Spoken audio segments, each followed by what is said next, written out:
Hello, hello, Kenji. I see you here. I'm going to invite you as a co-host. Hey, If you could invite Velocore as a co-host, that'd be pretty cool. Yeah. nice. Yeah, Oh, we'll yeah. be. You guys can hear me? Yes, we can. Okay, cool. I'm on my PC right now. Usually, PC's not that compatible with Twitter Spaces, but hopefully this is good.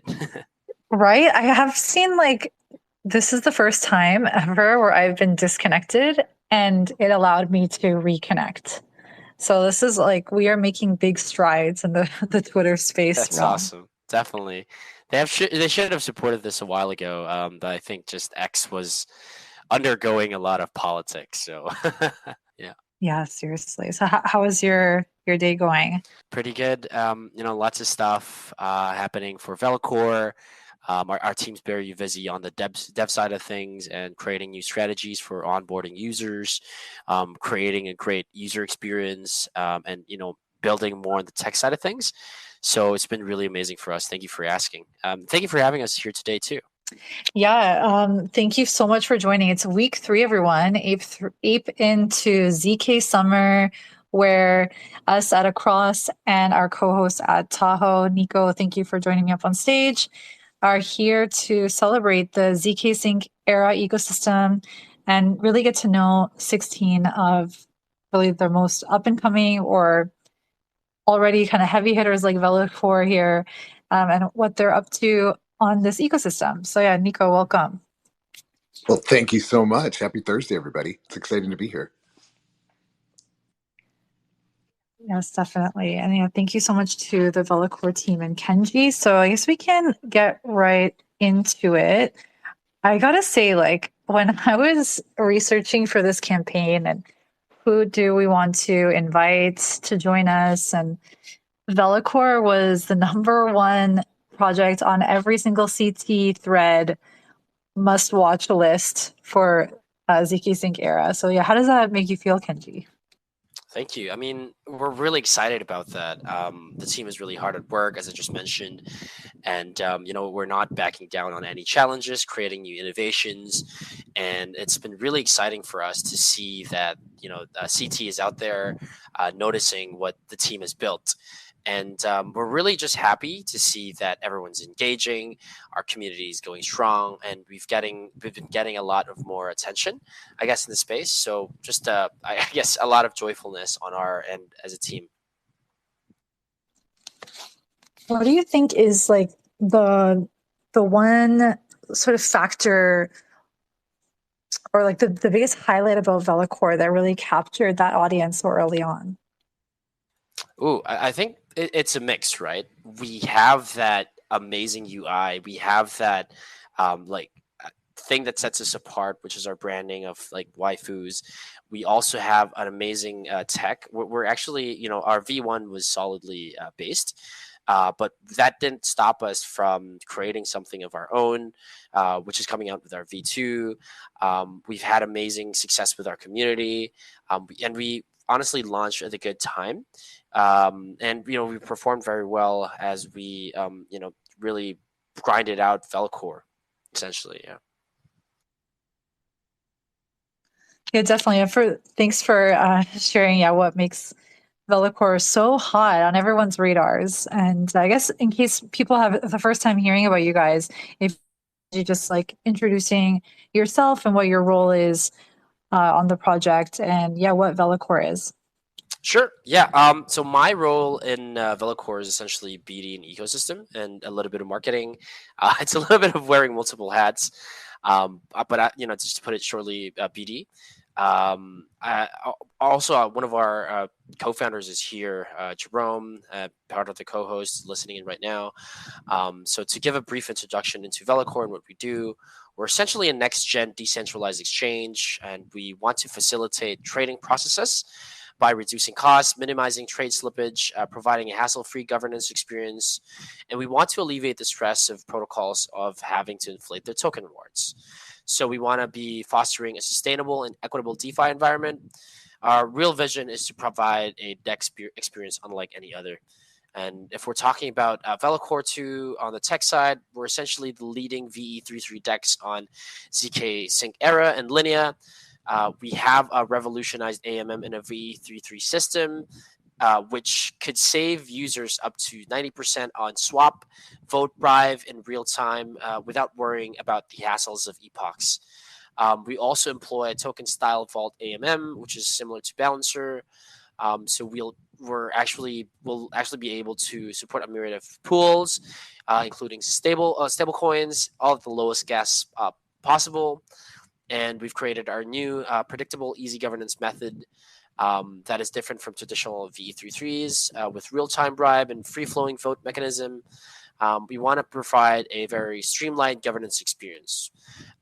We also want to be the home of liquidity for an efficient DEXs for new protocols on layer 2 chains. Yeah. Yeah, wow, super ambitious product and very unique too, because Velocore uses a V model, and as you mentioned just now, you don't have you've removed the hassle, as you mentioned, of epochs in your system. So why was that decision made? Like, how does that remove the hassle? Of course, sorry. Sorry. Yeah, no, go ahead. I'm curious, like, what the intention was for that. Yeah, so really, if you think about epochs, it's very, very, like, it has a big pain point, right? If we think about it, it's inherently inefficient because you only get to vote once a week, and users who vote early have to rely on predictions of pools that are going to have the highest reward for that week. And if drivers are adding rewards late, they don't really get all the votes that they deserve. Logically speaking, the voting APR should be similar across all pools. But in practice, there's a huge variation, right? However, with our V2, all pools are getting the emission they deserve thanks to our smart voting system and real-time voting system. So this automatically distributes votes to get the best APR. If you think about it too, it's really hard to have epochs because it hassles people to be like, oh, damn, I have to vote on this day. With that, it removes that, and people get an easier experience, so they don't have to be hassled on, voting every week, and even having that worry that their votes are essentially locked and they can't go back for it.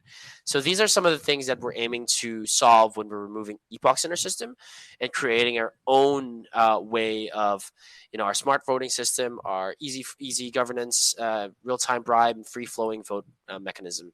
So yeah. And how do you think the community has responded to that? Like, are people so used to epoch so there was like a bit of a confusion period, or is everyone like, singing your praises, or like, oh yes, finally we don't have to have these like all these deadlines, more or less? Yeah, actually the community's been quite supportive of it. They're loving it, and it's been a great experience so far. Nice. Yeah, one of the many unique features of Velocore, and in my opinion, another thing that I think is really interesting, and I personally want to say that you guys do take the title of next gen DEX, because I really liked your different pool types. I like the way that this is structured. I didn't find it confusing, and I found them all to be really, really valuable. And I wanted to ask you, like, if you could introduce some of the different pool types that Velocore supports, and let us know, what are the highest utilized pools? Sure. Yeah. So right now we have two types of pools essentially, out of several. So a volatile CPMM, basically, a constant product market maker pool. So this would handle multiple tokens simultaneously.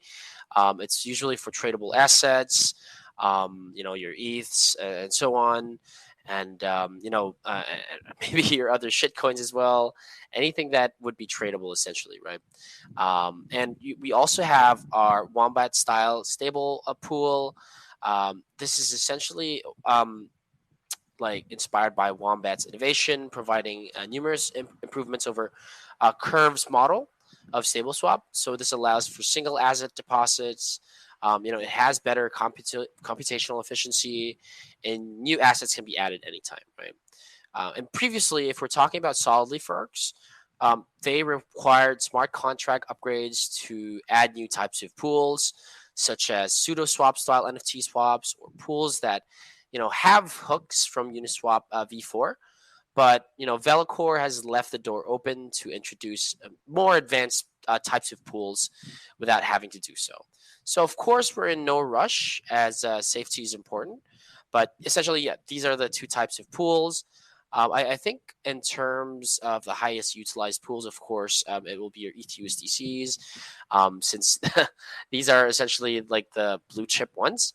And I don't think it comes as a surprise. It's been pretty well predicted, as this is usually what's traded or LP'd on for DEXs all throughout.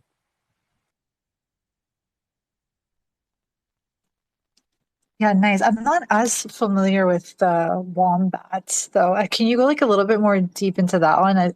I'm surprised it just doesn't really ring a bell right now. Yeah, sure.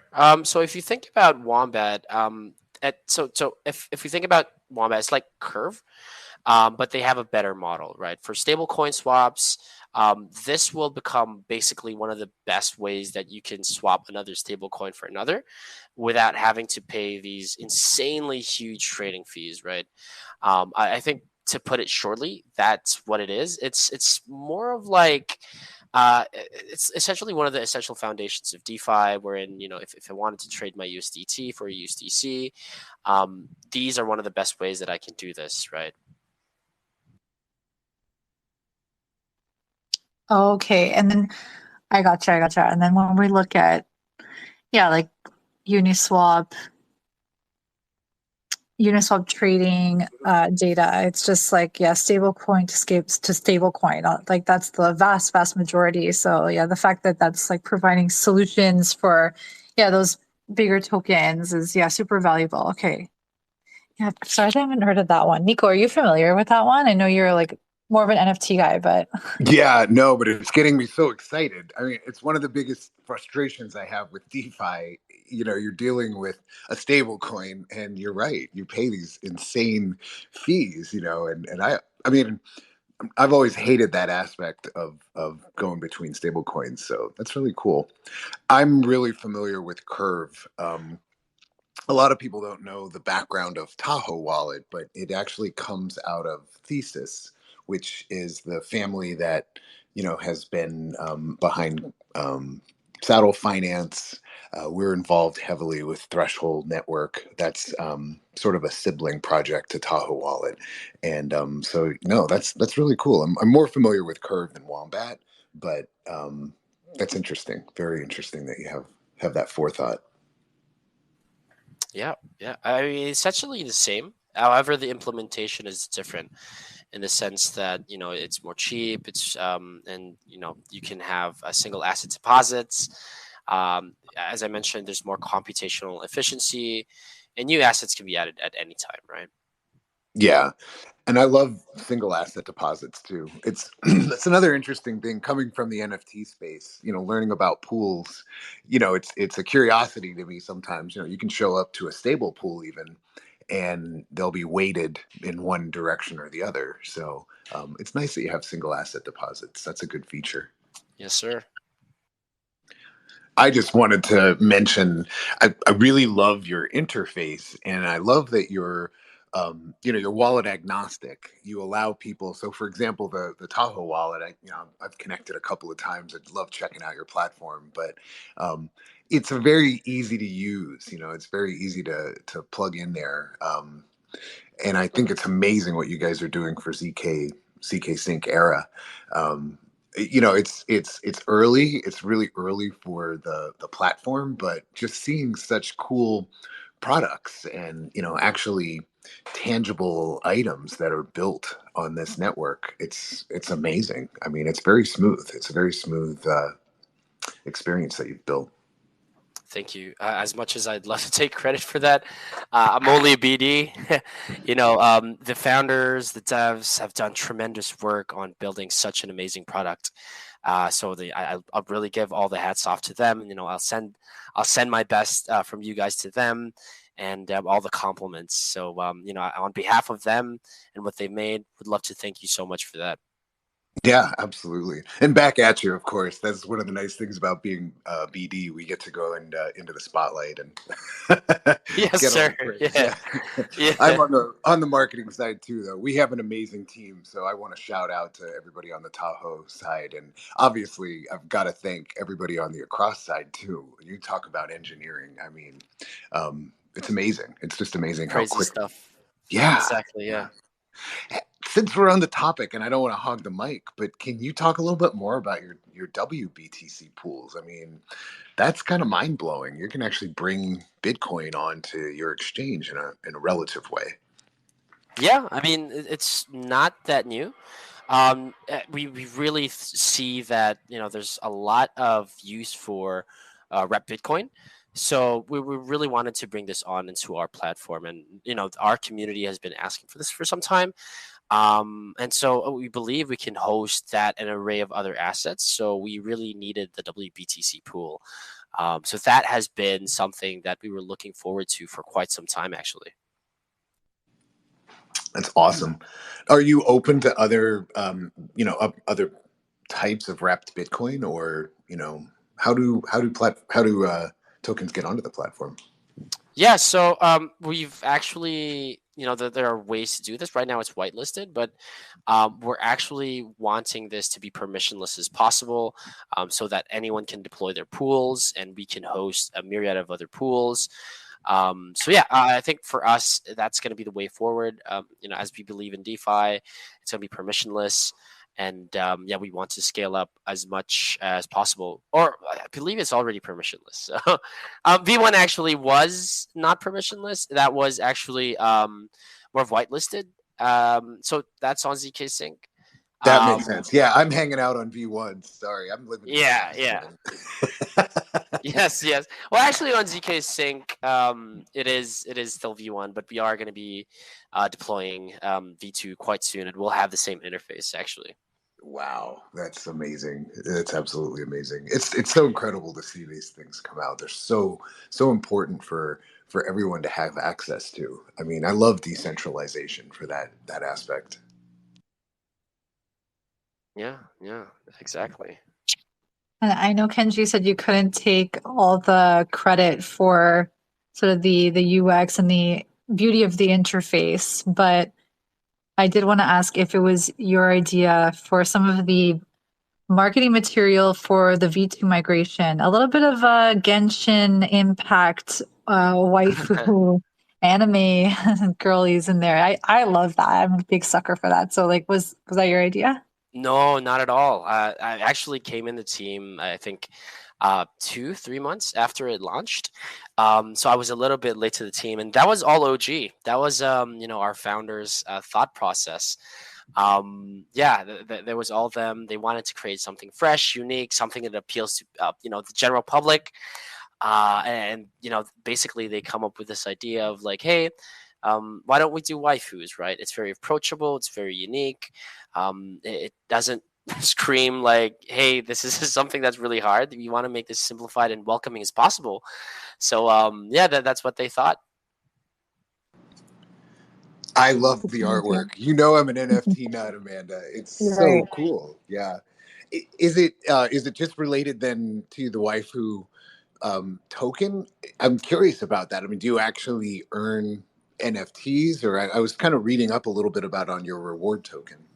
Yeah, I mean, actually, waifu is more of a meme token in its own sense. We're gonna be revamping that to have more utility for people to be able to trade it more. So there's definitely big things coming for waifu, and we might do the same for Linea. I can't share any details at this time, but we are going to be working harder on creating a waifu, a better meme token, essentially, and incorporating our own branding and style into that as well. You're quick on your feet. I'm always an alpha dog. I try to get people to cough up alpha on these calls. Yes, sir. Well, I think we're gonna have the Across Ranger bring his friend the Taho dog, and we're all gonna meet on a date with the waifu because the art, yeah, is just so good. And yeah, hopefully these turn into NFTs a little bit later because that would be really cool. Mhm. That brings us to our next question, which is about NFTs, where if we consider other VE models that are forks that they usually utilize VE NFTs on their platform, but your protocol migrated into using, instead of the VE NFTs for functionality, ERC20 tokens. So what was the community reaction to that decision? Because that's like, yeah, another really unique feature to a heavily used model, which is the VE model. So what were the impacts of that? How did you guys come to that decision, etc.? Yeah, sure. So I think when we started out, it was a little bit of confusion from our community's point, which is like, hey, why are you guys doing ERC20s? Like, isn't this supposed to be like VNFTs? So how we responded to that was, first of all, I would say it's much less hassle or burdensome for users who lock before, because if you lock for only a week or two, you don't get any voting power almost.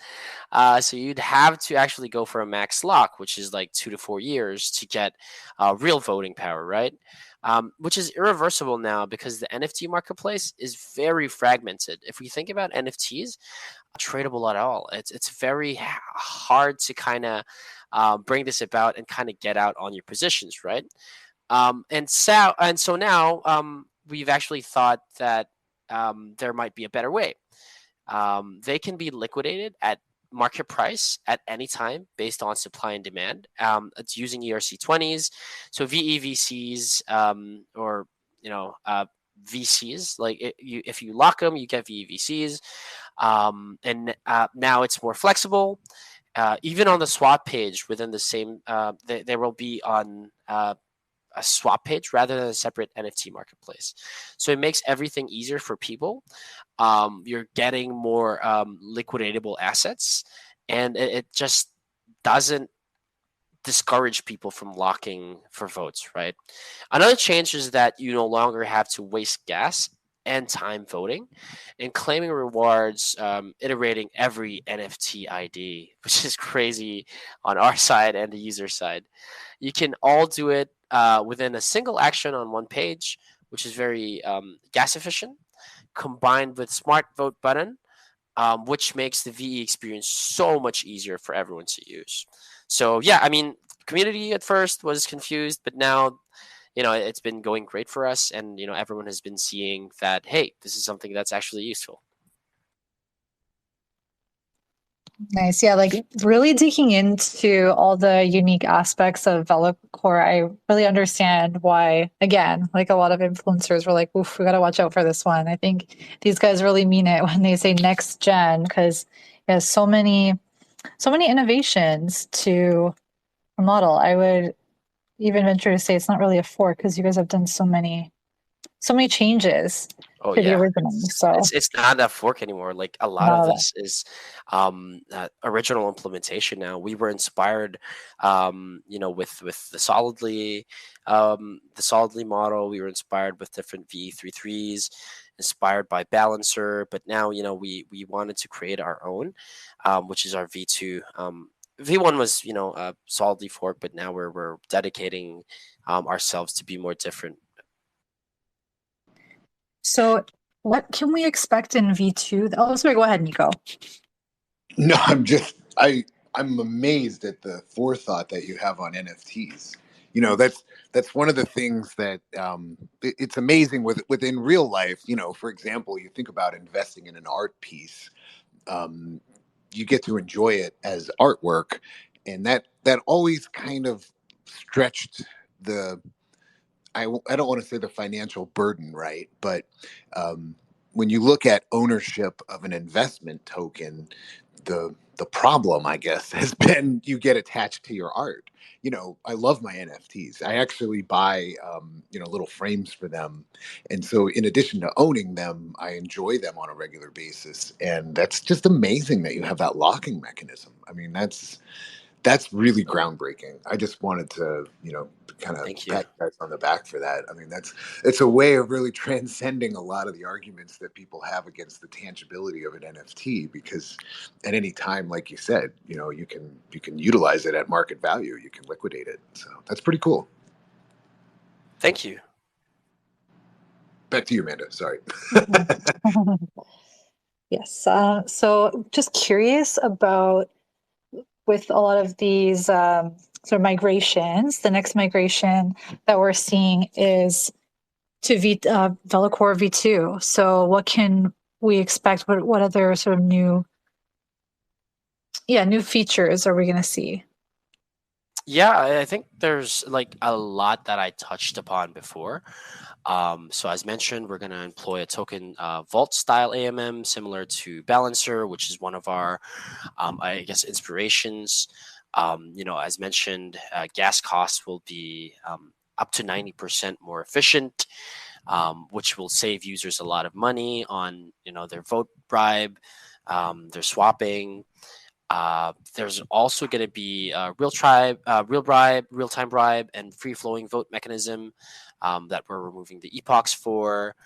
We're also going to have our passport ecosystem, which is essentially a way for people not only to interact with our app, but also interact with a number of apps within our ecosystem and friends and family across Velocore, for them to try it out and get a share of our airdrop just by like experiencing these other D apps within the ecosystem that we have, right? So I would say that there's a number of things and activities we're doing to create V2, and we're trying to steer away from I guess the old models of V3.3. Well, anytime I hear the word passport, I don't know why, it just like piques my attention. So yeah, it seems like as you mentioned, yeah, we did go through some of the upcoming features, which are part of like sort of the innovations that we've been chatting about. And I know this is a zkSync focused campaign and focused AMA, but one of the sort of migrations that we can see as well in V2 is like deploying to Linea. So what was the decision behind that? Yeah, I mean, for us, it's really about expanding ecosystems. I would say that, as much as we love zkSync, we'd love to also yonder out and build with other chains and see how far we can take this and see how much we can, create more, I guess, user base, right? So I would say at this point in time within the L2 wars or L2 kind of TVL wars, right? Base is really hot right now, and it's one of the fastest growing chains. But our real view is that Linea is also one of the most anticipated chains ever in the ZK rollup camp, as they are created by consensus. I think there's a number of huge things that consensus will do. We've been working with the foundation since the beginning, building a good relationship and trying to revitalize the chain. I think it has a bright future, the same way we see zkSync. So we just wanted to expand that and also kind of bring Velocore into another new chain where we can call home. Nice. Nico, is that on Taho's radar? Do you know? Absolutely. One of the things we've found our best success with is really utilizing chainlist.org.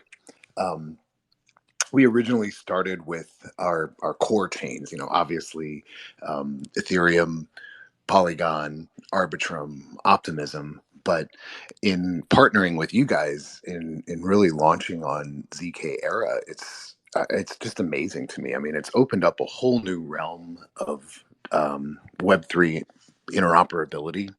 And for anybody using the wallet, I know I not to brag about our features, but we've really kind of oversimplified the ability for people to utilize custom RPCs. On other wallets, you might have to go out and hunt and seek and kind of figure out what the custom RPC address is, make sure that you're on a valid site. We've just decided to partner with chainlist.org, and it's kind of a 3-click operation. You just decide on the chain that you want to connect with.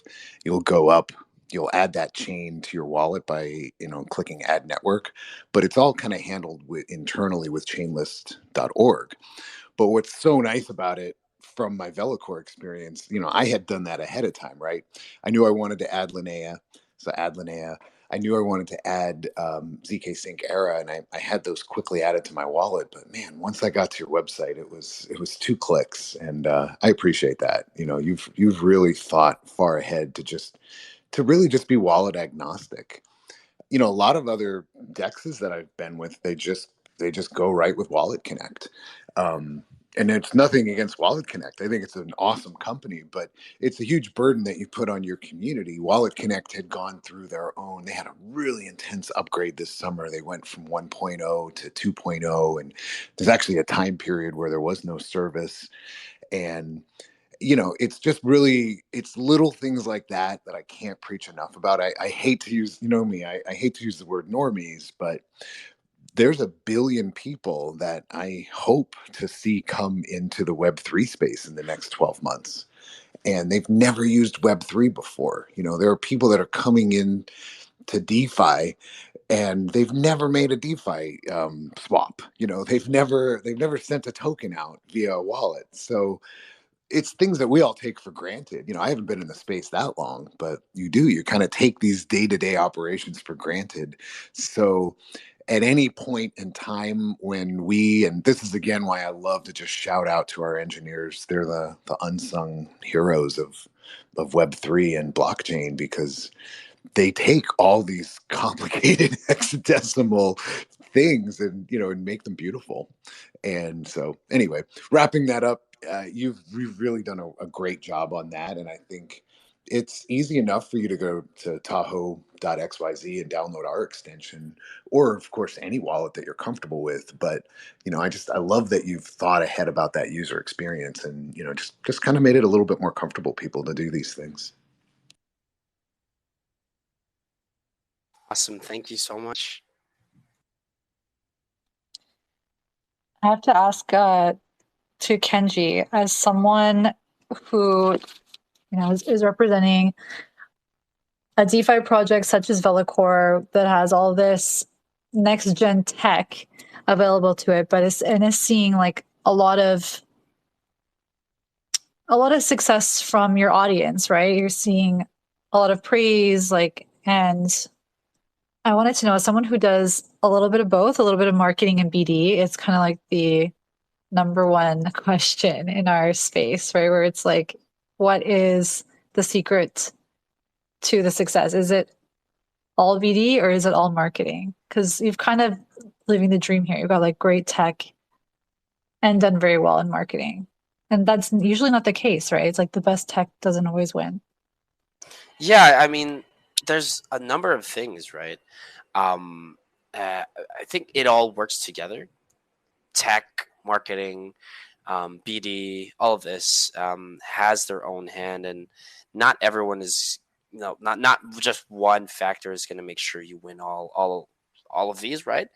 There's still a long way to go, I would say, but I would say that it's not just one part of that. It's because we are a team, and we're not just someone that copies something, launches it, throws it away, but we're a team that wants to fundamentally fix problems and provide the solution for everyone there. And for us, it's the existing VE system or the VE DEX system. We wanted to make it more efficient, reform it, and unlike the OP stack, which has very low gas costs, we really wanted to make this as efficient as possible for everyone. So really, I think the success comes in like many forms mixed from BD team or BD, marketing, tech. It has been a number of that, and I'd say we're still not there. We're aiming to kind of expand this as we go on, right? We have a long way to go. We haven't reached the pinnacle yet, and for us, it's just going to get better and better as we seek to continue building Velocore, expanding it, having new partners, working with other people, and having more users as well, and onboarding everyone, right? So for us, I would say, still a long way to go, but we're working hard at it. Wait, that was, very good answer. And yeah, cohesive team. It's not just one, but I mean, there's a lot of debates about this, right? It's like, how do these projects that are just copycats do so well? Oh, they must have incredible marketing, or just a project that doesn't have like quote unquote the most innovative tech, which is also fine, but their BD is so stellar. So that's why we're seeing them beat out the original, for example. But I don't know, Nico, do you have any opinion on that debate? I do. Well, and I wanted to bring a third arm into the debate as well, because I'm curious with DevCon coming up in Istanbul, and it's just a couple months away. How do you feel about the hackathons and just some other things that are really groundbreaking about Web3 that traditional finance doesn't really get a chance to enjoy? You don't really see projects interrupting traditional finance like they do in our realm. Yeah, I think that, the huge different thing about, DeFi, Web3, crypto as compared to something like TradFi is that TradFi is so isolated. TradFi is something that is so siloed, right? We see banks, we see them have different ecosystems, have different user bases. And with DeFi, it unlocks a whole wave of interoperability. It unlocks a whole wave of people getting to do what they actually want with their money. It unlocks a new level of financial Lego blocks or money building blocks, right? So these hackathons, these accelerators, these builders, definitely warms our hearts to see them and to see them working with each other on different protocols. For us, we've had a number of protocols that are built with us, have their flywheels attached to what we have, and it's been quite an amazing experience, having to build on top of them or having to build with them. And that's something we'll never be able to replicate with TradFi. DeFi is such an amazing experience. I don't think we'll ever, move from this, and we're going to be continuing to build strong every day. Yeah, it's incredible that you mentioned the flywheels too. Part of the holdup that I have with TradFi is just how exclusive some of it is. We've had conversations on these calls already just about how how difficult it is even to be allowed to invest in some of these TradFi mechanisms, where these barriers are just taken down by Web3. And it's really incredible to see people that are brought into the space based on their desires, based on their intelligences, and not because they're able to score, a certain number on an ambiguous financial instrument. So, I think that that's pretty exciting. Yes, the call of the accredited investor hurdle. We did talk a lot about that with previously in this campaign. Yeah. And yeah, right. I was actually at ETH Denver, and I love, I love what ETH Denver brings. I can't wait for DevCon in Istanbul, but just the international parties, and the international minds that are talking about finance and just a whole bunch of different instruments. So, yeah, that's really incredible. Well, the last question I had for Kenji was like probably at the beginning of the call, like one of the of competitive edges that Velocore has, and the way you described it is their community story, but the way that you described it was that the Velocore was taking community to the next level and having like a hyper focus on community. So I wanted to ask you to shed a little bit more light on what that means so that we can get our audience curious to see if they want to be part of that. Yeah, I would say that, at the end of the day, community is basically your user base. So, I'll take an example here. I think Web 2, if you think about your users, it's just clients, it's just your consumers, your buyers. With Web 3, it's a whole different ball game because your community is essentially, your users, right? Um, and people kind of overuse the term community, but it's very different in that sense because they actually have a stake on your protocol. They're putting their money where their mouths are. They're using your platform. They're doing this and that, and they actually have an ownership in terms of stake in the in the protocol. And so they actually can buy your tokens. They can participate in the success of your protocol. Also means their success, right?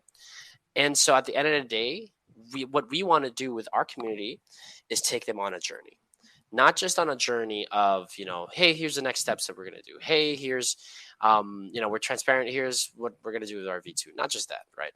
We want to be able to engage with them, become transparent with them, show them that, this is what we're doing next. This is what's in the works for us. And kind of build a good relationship and foundation of, hey, we're here every day. Velocore is working hard on something that's amazing. And here's what's next on the roadmap for you guys. And you guys better watch out for it. That's how we want to be able to act within our community. And that's been the kind of the standards that we've been setting for ourselves when we interact with our community. So I would say that that's really, I guess, what the secret sauce is about in terms of creating a hyper-focused community. Love that. And I guess a quick shout out for anyone here who's in the across Discord. After our base launch, we have a little bit of some time. We might have an opening. So if Kenji here has like sold you on Linea, be loud about that because that could be the place that we go to next after base launch.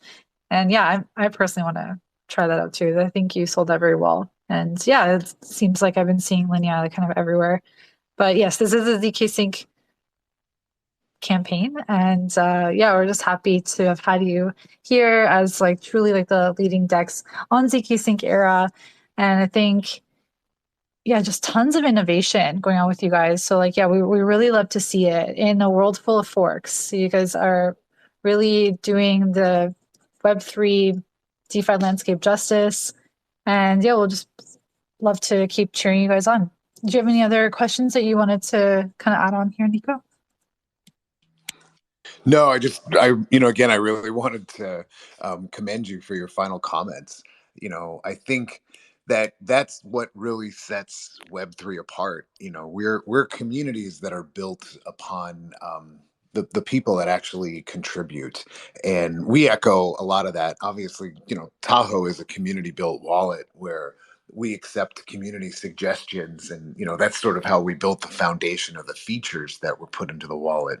But I took your advice, and I jumped into your Discord, and I really get, I get what you're saying about just, having a community that's actually involved. I love some of the comments that I'm reading in here.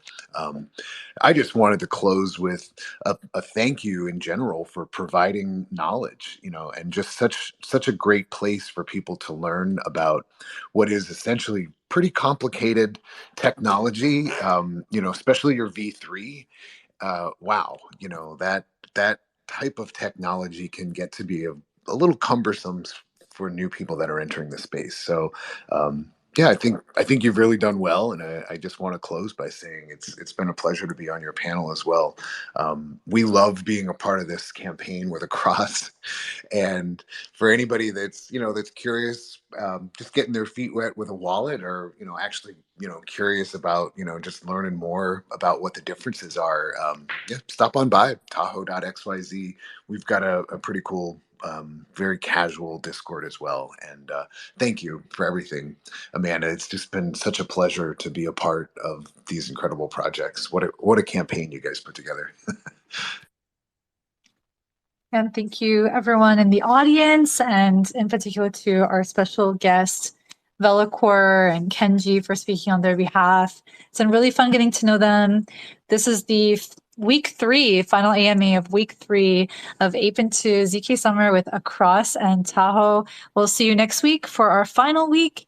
And if you want to participate in some more games that are based on these AMAs, you can join the Across Discord. And we have one in about an hour and a half from now. We have prizes in ACX. Lots of prizes, lots of fun. And yeah, Kenji, it's been great. Thank you so much. Thank you for having me, guys. Hey, bye, everyone. Have a great day, guys. Take care. You too. Bye. Bye.